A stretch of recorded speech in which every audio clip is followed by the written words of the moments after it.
Salut à tous et à toutes. Alors, ici c'est Portugal, la chaîne que vous parle de l'immigration au Portugal. Dans cette chaîne, nous allons parler un peu concernant l'immigration, quel que soit par motif d'études, motif de travail, motif de santé, motif de tourisme, motif de recherche d'emploi. Alors, peu importe la raison par laquelle vous voulez immigrer au Portugal, ici c'est Portugal, c'est votre chaîne. Alors, moi, je m'appelle Domingas, je suis angolaise et je réside actuellement au Portugal. Ça fait quand même, je pense, 2 semaines que j'étais absente des réseaux sociaux, mais aujourd'hui, je suis de retour pour vous et juste pour vous dire que ça m'a beaucoup manqué, faire des vidéos, mais j'étais en vacances et j'ai voulu profiter à fond mes vacances sans pourtant casser la tête, penser en édition des vidéos, voilà, parce que comme vous le savez, faire des vidéos et puis éditer, tout ça, ça prend quand même un peu de notre temps. Et pourtant, moi, j'ai pas voulu... j'ai voulu réellement profiter de mes vacances. Mais aujourd'hui, je suis là avec de bonnes nouvelles pour vous et restez branchés jusqu'à la fin. On y va?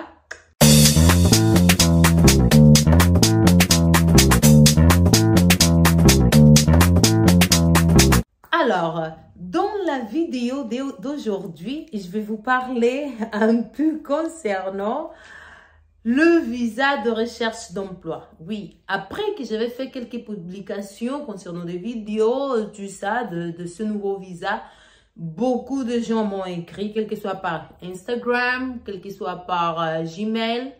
Et beaucoup de gens m'ont écrit pour me demander plus de renseignements, tout ça. Il y a ceux que je peux réussir à répondre. Il y a des autres personnes que j'ai pas pu répondre parce que du coup, j'ai pas, comme je vous avais dit, j'étais en vacances. J'ai essayé de répondre le maximum dès que j'ai repris.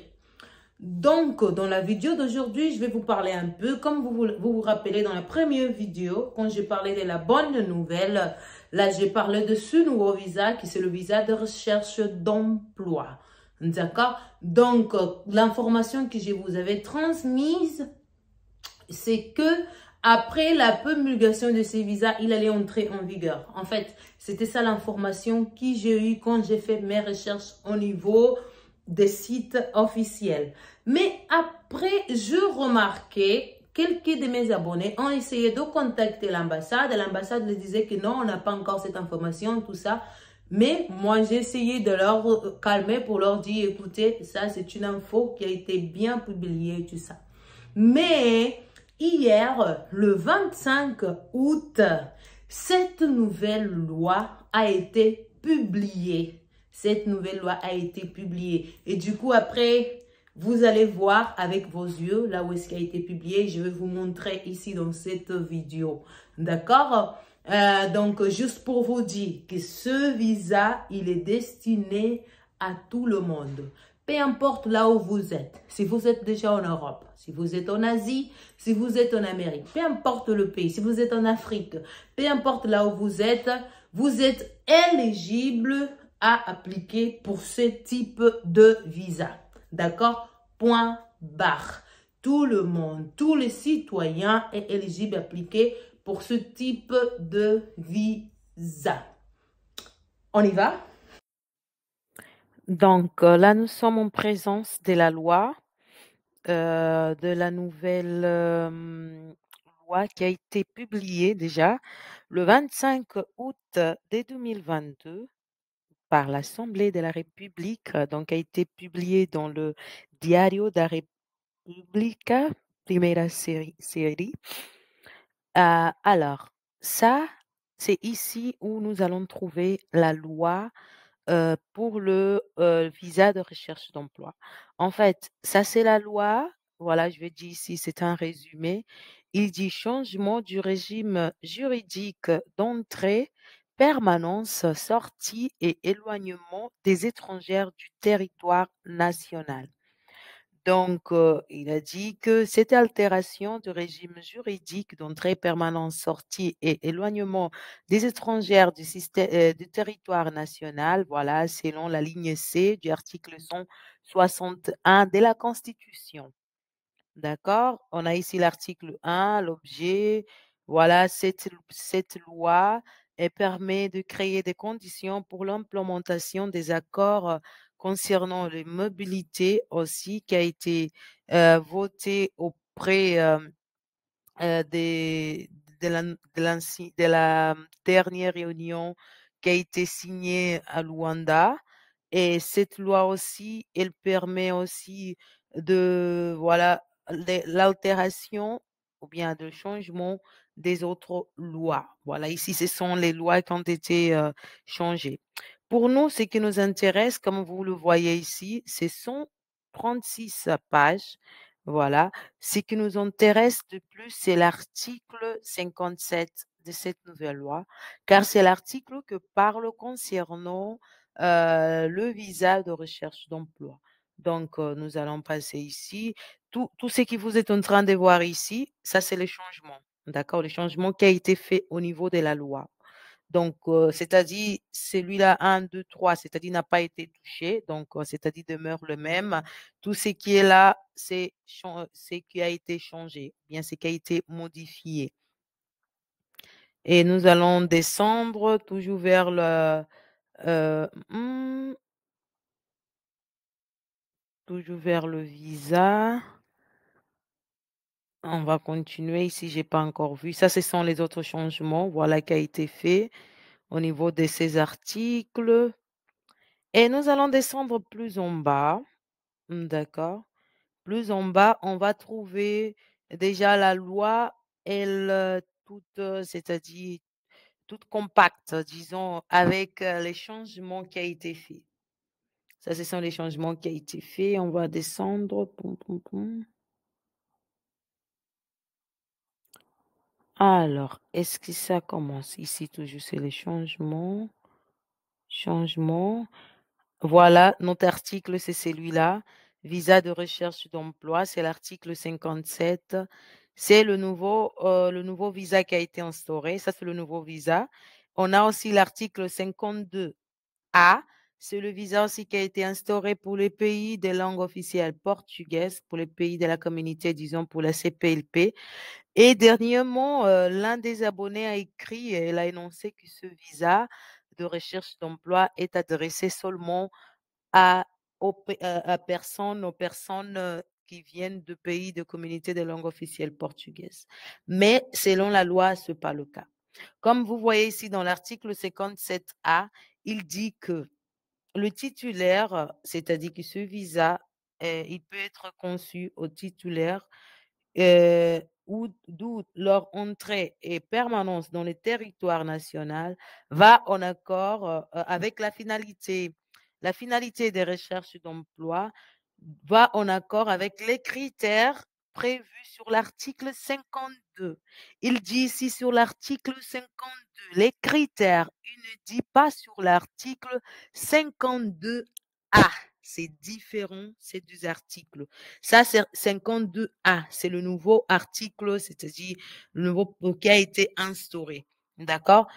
Pour nous, donc, cela veut dire que c'est pas la même chose. C'est ce 52, ce n'est pas le même que 52A. Dans la loi, c'est différent.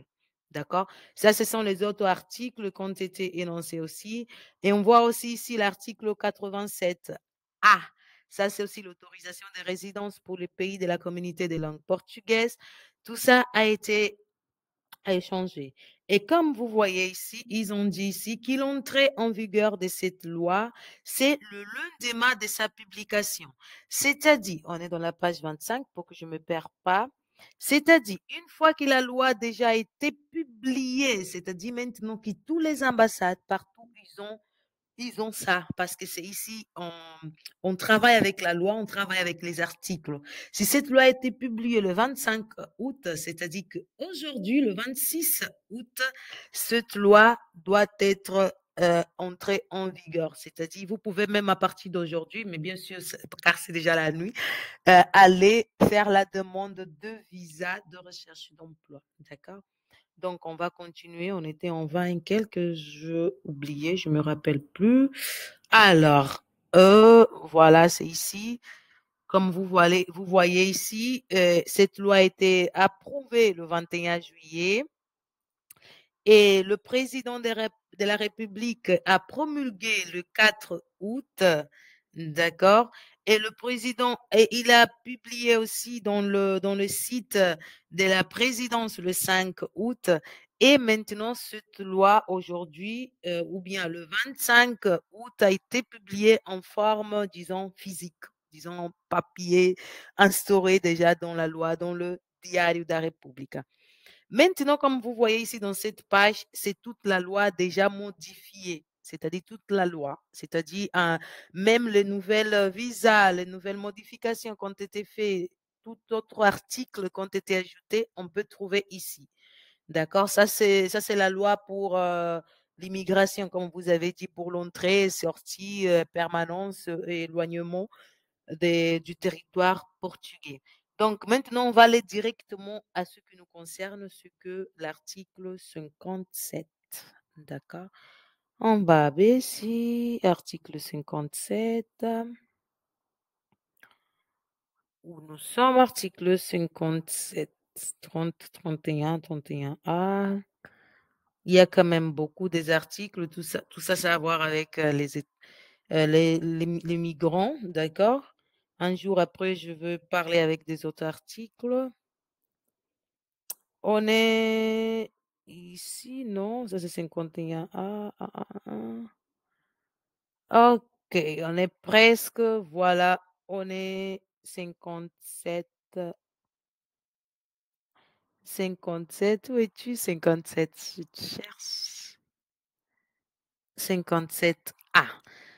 On est là, laissez-moi réduire un peu. On est là, le visa pour recherche d'emploi. Alors, les visas pour recherche d'emploi, tout d'abord, pour les titulaires, ce visa est conçu à la personne ou bien au titulaire pour leur entrée permanente en territoire national avec la finalité de recherche d'emploi. Et cette personne doit respecter les critères prévus au niveau de l'article 52. Vous voyez, après, je vais aller vous montrer l'article 52. La ligne B de cet article, il dit, autorise le titulaire à exercer activité laborale dépendante jusqu'au terme de la durée du visa ou jusqu'à la concession de l'autorisation de résidence. Sera conçu pour une période de 120 jours qui pourrait être prorogée pour 60 jours et permet l'entrée au Portugal. Ce visa aussi de recherche de travail intègre une date de rendez-vous dans les services compétents pour la concession des autorisations de résidence, tel comme j'avais déjà énoncé au niveau de la vidéo précédente. D'accord? C'est-à-dire, pendant les 120 jours qui a été dit, voilà, après la constitution et formalisation de la relation laborale dans le période, tout ça. Et puis, cette personne, il aura le droit à la résidence. Et puis, le numéro 3, une fois que le limite maximale de validité de ce visa a été déjà, disons, expiré, d'accord? Donc, le titulaire de ces visas doit abandonner le pays. Et cette personne doit seulement retourner ou bien faire une nouvelle demande de visa pour le même type de visa une année après. C'est-à-dire, il faut faire une année après. D'accord? Et puis, ici, il y a les autres, voilà, les autres lois aussi, des autres articles qui disent qu'il faut le respecter l'adaptation au titulaire des visas de recherche qui constituent relation laborale, d'entre des limites, parce que ce sont des autres articles. Maintenant, je vais vous montrer quels sont les critères prévus dans l'article 52. On va maintenant monter pour voir qu'est-ce qui est écrit dans l'article 52 de la loi des étrangères. D'accord? Parce que moi, toute information que je vous amène ici, ce n'est pas des mauvaises informations. Ce sont des informations que je le vérifie. Vous voyez ici, ça c'est article 52. Et ça, c'est article 52A. Ça, c'est pour les pays des CPLP. Qu'est-ce qui est écrit dans l'article 52? on voit ici le critère général pour la concession de visa des résidences et d'entrée temporaire et de courte durée. D'accord? Maintenant, ici, ce sont les critères. En conséquence, alors, dans l'article 1, sont conçus le visa de résidence ou de courte durée ou pour la recherche d'emploi aux étrangers, aux citoyens nationaux de pays tiers qui remplissent le critère suivant.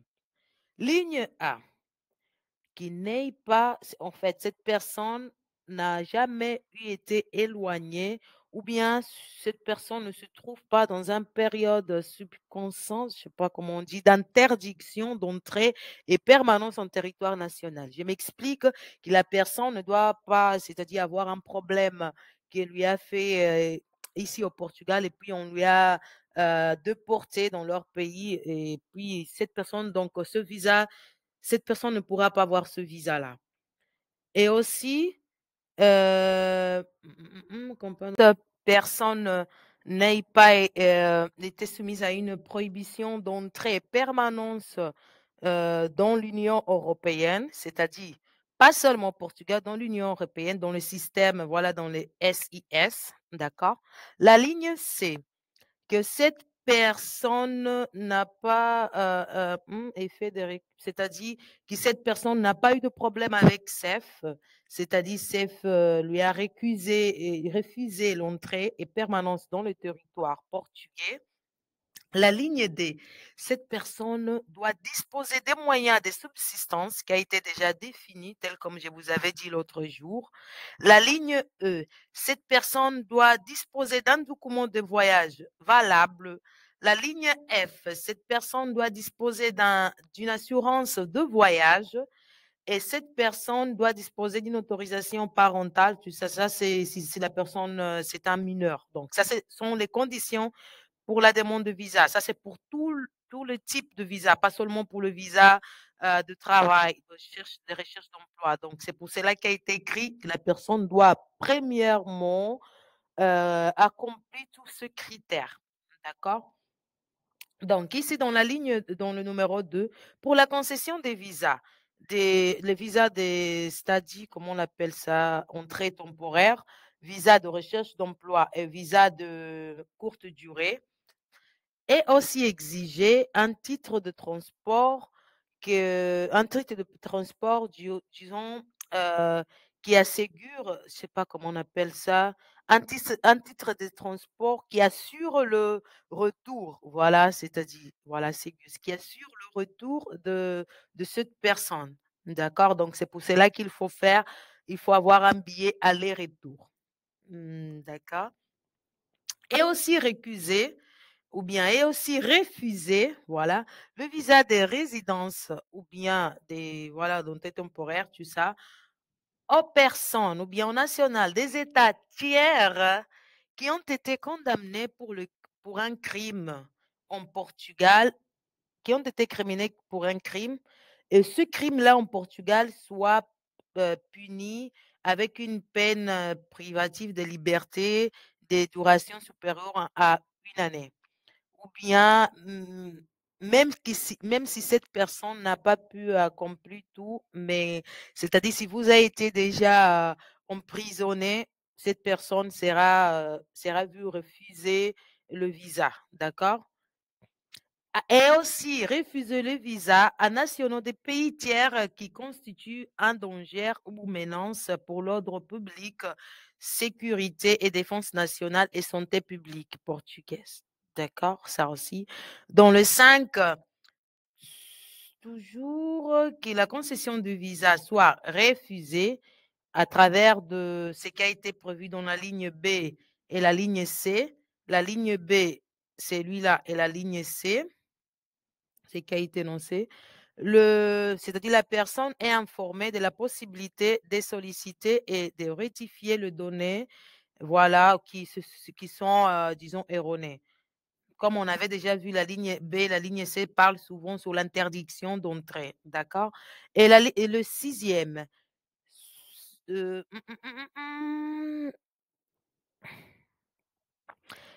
Si le demandeur de ce visa est l'objet ou bien indication, ou bien il y a un problème, ou bien un refus d'entrée permanence qui a été créé pour un État qui fait partie de l'État Schengen, donc cette personne doivent consulter, voilà, c'est considéré de conformité à l'article 2 de l'article.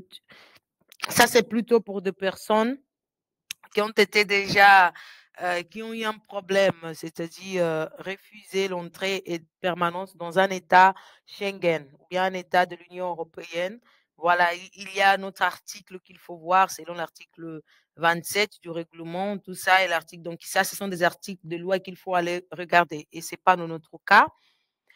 Et ici, on voit aussi, pour effet des dispositifs dans la ligne D, numéro 1, si le demandeur de visa de résidence et d'études, ça c'est déjà pour l'étude, tout ça. Et puis, on continue pour voir s'il y a encore quelque chose. Non. Donc, pour nous, c'est, voilà, pour l'article 52, c'est jusqu'au 9. Ici, ça parle pour le visa d'études.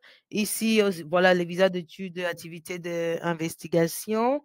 Et puis, il dit ici, la décision de concession de visa de résidence aux citoyens nationaux des pays tiers, ou pour effet des refus à l'entrée compète au directeur général du consulat ou bien de la communauté portugaise.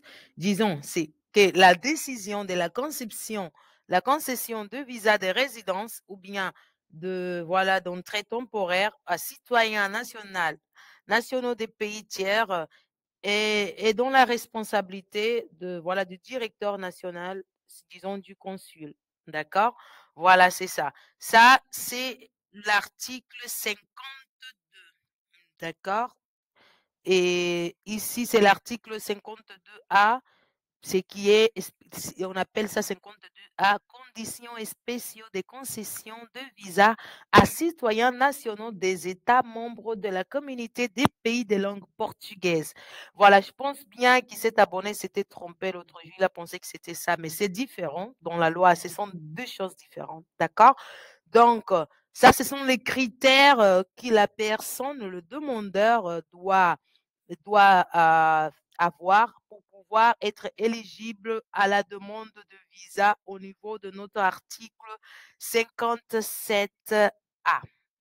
C'est lui-là, pour le visa de recherche d'emploi. D'accord? Donc, j'espère bien que vous avez aimé cette vidéo. C'est-à-dire que vous pouvez déjà, à partir de lundi, si vous avez vos papiers et tout ça, aller fixer le rendez-vous auprès de l'ambassade parce que la loi a été déjà publiée au niveau du site officiel. Il y a déjà les articles, tout. Vous partez avec le nom de l'article demandé. Faites la demande de votre visa de recherche d'emploi. Et j'espère bien que vous avez aimé et on se voit à la prochaine. Au revoir et à la prochaine.